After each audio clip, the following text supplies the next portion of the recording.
بسم الله الرحمن الرحيم. السلام عليكم ورحمة الله وبركاته. وذا مدحوينه كحيين مدح الشرفت لقرنك هراء يبيت بابا مرت شرفك إن لا تشوكت عاوة وقوم بذي هاي سفيرك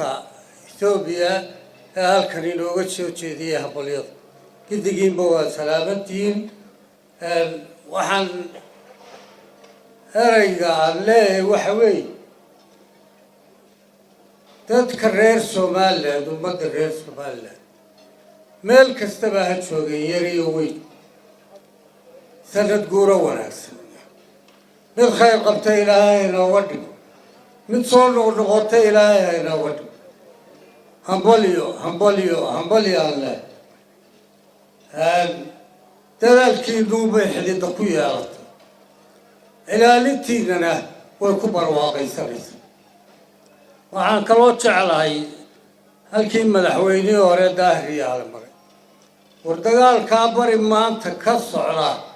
طريق وما وردقال سوكي قبل سبع قول لما درنا ما dagaal sokeeye guul laguma gaaro andiga daadanaya wartolow noo hiiliya qoladiina dagaalka ridiis waa dagaalka naga jooji haddaydan idinku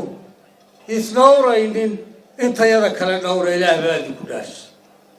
dagaalkaasu haynaga joogsan waayahay waxaan kaloo jeclay inaan erey ka idhaaho dalku dagaal buu ku jira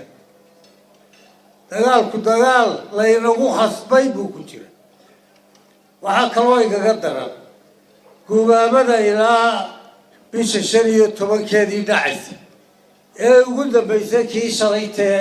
nacasnimada lahaa ee madaxweynaha Puntland ديك دبودا تبوي وحنا وصودا مج أنا وديك ديار مني ودقالوا من ديارني ونرد مالو ربنا وحن مكبرينا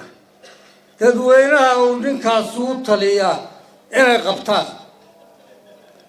قبطان وإلى ورد الروما واي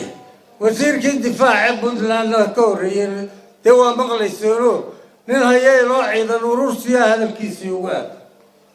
marka de malaweer dambiina la damacsan yahay wardarka difaaciisa waa ka adagnahay waan hayna lugoydi waayahay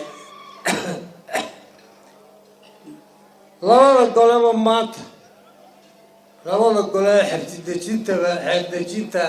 labadaba magacoodii baan ku hadlayaa guddoomiyihii labada golena waanahay waxaan mar labaad ku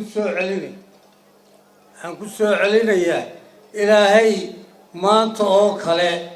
haynagu soo celiso Ilaahay waxaan ka baryayaa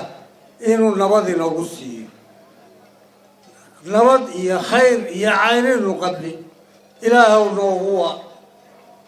noogu waa ciddii doonaysana Ilaahu naga jooji مرة بنتقالنا وياي آليات وشركوا ما تسيهاي مدحوينها إنه شركة إنه أباب ليلة آليات بانقوم هذا وسلامتي